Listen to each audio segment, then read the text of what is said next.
Parfait. Donc tout à l'heure, vous parliez justement d'un article qui pourrait justifier plus ou moins cette garantie, du moins d'un élément, je vais le dire comme ça, la garantie au niveau sécuritaire en ce qui concerne ce projet de nouvelle constitution en RCA. Je suivi avec beaucoup d'intérêt le développement du président Matumba tout à l'heure. Oui. Je crois que à l'entame de son propos, il a tout dit.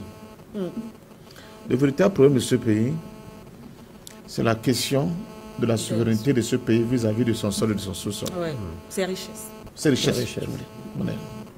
C'est la question des richesses de la République centrafricaine, bien de Centrafrique, qui est à l'origine de tout ce que vous avez expliqué pendant depuis que nous sommes là. Oui. Et c'est lui qui explique le déni de liberté, d'indépendance, de souveraineté à ce peuple, par des peuples venus d'ailleurs, par ces capitalistes impérialistes que nous avons connus. L'histoire de la Centrafrique est claire là-dessus. Vous allez voir, à chaque moment, que ce peuple va être tenté d'affirmer sa souveraineté, on va lui créer des situations d'insécurité, de rébellion, etc., de faux problèmes. Ce pays, quand même, sitôt la France réglait le problème avec et les Allemands, parce que comme l'a dit, il n'y avait pas que les Allemands, la confrontation avec les Allemands, avec les Belges, avec les Anglais sur ce sol. Sitôt qu'ils avaient fini de régler ce problème et que maintenant le territoire leur revenait, d'ailleurs qu'ils avaient inclus après, dans l'Afrique équatoriale française, qu'est-ce qu'ils font? Ils découpent le pays. Ils donnent le pays en concession à des exploitants français qui cotent ces concessions en bourse et s'enrichissent de monnaie éhontée. C'est ça qui est la source de la guerre de la révolte de Carino et la guerre de Congo-Wara. C'est ça la base. Et qui sera accentuée évidemment par les travaux forcés avec le chemin de fer Congo-Océan. Mais mieux encore, pour montrer le refus total de ceux qui se proclament les champions de la démocratie, à accepter que si sur ce sol, on puisse avoir une souveraineté endogène bien assumée. Je vous rappelle que Batumé Bonganda proclame l'indépendance de la Centrafrique en 1958. Ne l'oublions pas. Oui. En mars 59, il est éliminé. Oui. On le remplace par David Dako, lui plus tard aussi qui sera dégagé parce qu'il va prendre langue avec les Chinois. Qu'est-ce qui explique donc en 1958 Bonganda proclame l'indépendance de la République centrafricaine? Mais curieusement, on vous dit que la République centrafricaine est indépendante seulement depuis le 13 1960. Qu'est-ce qui s'est passé? C'est tout simplement le déni de la volonté de ce peuple d'assumer sa propre sécurité, sa propre indépendance, sa propre liberté. Et ce déni-là a quel objectif? Continue de faire même basse, mettre sur les richesses de ce pays. Et c'est ça qui explique le génocide que j'avais expliqué tout à l'heure. Parce que de toute façon, si vous êtes ramené à une portion congrue, vous n'avez même plus les forces de pouvoir défendre votre espace vital, et d'où le génocide qui a été perpétré contre ce peuple-là. Et donc, quand on revient à ce, j'appelle la représentation, ce renouveau de l'indépendance, la liberté, la souveraineté de la Centrafrique, à travers cette constitution qu'on nous propose, vous avez l'article 9, qui parle de la question de la souveraineté de ce pays.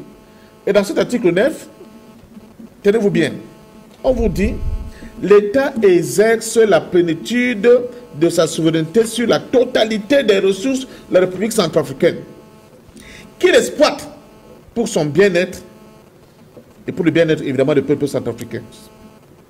Les ressources naturelles du sol et du sous-sol appartiennent au peuple centrafricain qui en jouit librement et conformément à la loi. C'est une déclaration de guerre, je peux vous le dire. C'est une véritable déclaration de guerre. Donc, c'est dans le... je l'ai dit pour nous, ceux qui ne l'ont pas encore, c'est dans le chapitre 1er qui parle de l'État et de la souveraineté. Article 9. C'est le nœud problème, président Matumba. Toutes les contradictions que vous voyez dans ce pays, on refuse l'école, on instrumentalise les fils de ce pays pour continuer à défendre une constitution d'un régime de transition avec des aberrations incroyables qui nous ont été expliquées par tous les constitutionnalistes et par le président Gamanati dernièrement ici. Ça vise une seule chose, continuer à exploiter de manière éhontée les richesses de ce pays et ne pas mettre ces richesses-là à la disposition du peuple souverain de Centrafrique pour son propre bonheur. C'est ce que Yambou vous explique quand il fait référence aux chiffres. Vous montrez que vraiment, c'est un pays où normalement, il aurait dû couler du lait et du miel pour ces populations-là. Donc moi, je crois qu'il faut qu'on revienne à l'essentiel. Et vous allez le constater sur le plan géopolitique, et tout à l'heure, le président Matomba, heureusement, il est encore revenu là-dessus, pour voir comment les traitements de 2 poids 2 mesures. Quand on prend la crise centrafricaine, ukrainienne. Ukrainienne, oui. C'est plus de... Ils ont presque d'atteindre 100 milliards. 115 milliards. De dollars. De dollars d'aide à ce pays. 115 milliards de dollars d'aide à ce pays, soi-disant, pour affronter la Russie. Il n'y a pas de force de l'ONU là-bas. Et il n'y a pas de forces de l'ONU là-bas, il n'y a pas les MINUSCA, les MINUSMO, clairement en guerre. Les G5, les Sangaris et tout ce que vous voulez, il n'y a pas ça là-bas. C'est guerre d'intérêt. Pourquoi? Pourquoi? Alors que nous sommes tous soi-disant des États libres, nous sommes tous membres des Nations Unies, on devait avoir le même traitement sur le plan international. Il n'y a pas d'équilibre. Au-delà de cette question, n'est-ce pas, de rapine, de pillage de nos ressources pour leur propre bien, comme l'a si bien expliqué Yann, il y a aussi la question du racisme primaire dans cette affaire-là. Ce sont des nègres. Ils n'ont pas droit à une quelconque souveraineté. Parce que c'est inexplicable ce qui s'est passé dans ce pays. Les pays africains ont beaucoup souffert le temps pour moi. Même l'Afrique du Sud, du temps de l'apartheid, c'était vraiment très dur. Mais ce qui s'est passé ici est innommable. Personne ne peut le comprendre. Au fils de la police centrafricaine, le moment est arrivé pour vous.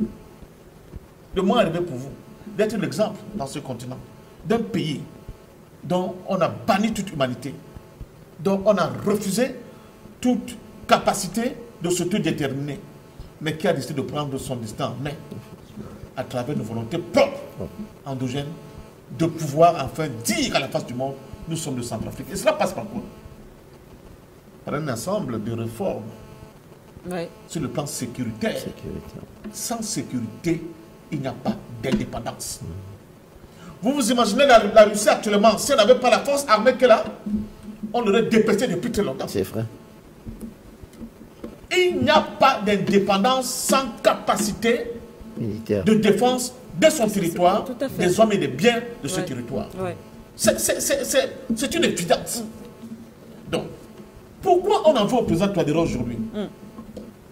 C'est parce que justement, il veut doter son armée, il veut doter son peuple à travers une défense, justement, d'abord populaire, mais aussi efficace du point de vue de l'architecture sécuritaire. Armée d'élite. Pour pouvoir justement permettre que les pillages, les tentatives de pillage à travers des instabilités organisées qui justifieraient évidemment la présence sur son sol de ces forces armées étrangères qui orienteraient donc le cap, n'est-ce pas, de ce pays, mais surtout ce cap-là, on ne sait où il va tout droit, n'est-ce pas, dans la misère, la pauvreté endémique et tous les mots qui vont avec. Donc, cette question-là, quand on la pose, même du point de vue de cette constitution, il faut comprendre que nous sommes dans une construction. C'est un palier. Tout à fait. Ce n'est pas dire que nous aurons habitam aeternam, ces partenaires rwandais, russes, et même on a même vu aussi des Burundais qui sont venus à l'appui de ce pays, sans oublier évidemment les forces camerounaises qui sont Cameroun également. Évidemment. Non, ce n'est pas qu'on les aura éternellement dans cet espace. Tout à fait. Mais ils vont nous permettre, dans cette étape que nous avons aujourd'hui, de renforcer nos capacités, de pouvoir assurer nous-mêmes la sécurité de notre propre sol, de notre propre espace vital. Et évidemment, dans cette vision à long terme, dans cet horizon qui est l'horizon panafricain, pouvoir être l'un des piliers majeurs de cette construction, de cette force sous-régionale capable de défendre éminemment les intérêts et surtout les richesses de notre espace. Je crois que c'est ça que nous dit cette constitution. C'est ce que dit cette constitution. Et c'est la philosophie qui sous-tend l'ensemble, n'est-ce pas, des différents éléments qui structurent cette constitution. Je peux le résumer à un seul mot. On va assumer notre propre souveraineté. Parce que sans souveraineté, il n'y a pas d'État, il n'y a pas d'économie, il n'y a pas de progrès social, il n'y a rien du tout. Et c'est pour ça que je vous dis toujours, quand on parle de la République centrafricaine, les gens insistent Oui. sur les richesses de Tout son à sol et fait, de son sous-sol. oui. On nommait les richesses en termes d'hommes, oui. de valeurs. Oui. Et ces valeurs-là nous ont prouvé qu'ils ont du génie. Et cette construction en est la plus évidente des expressions. Merci à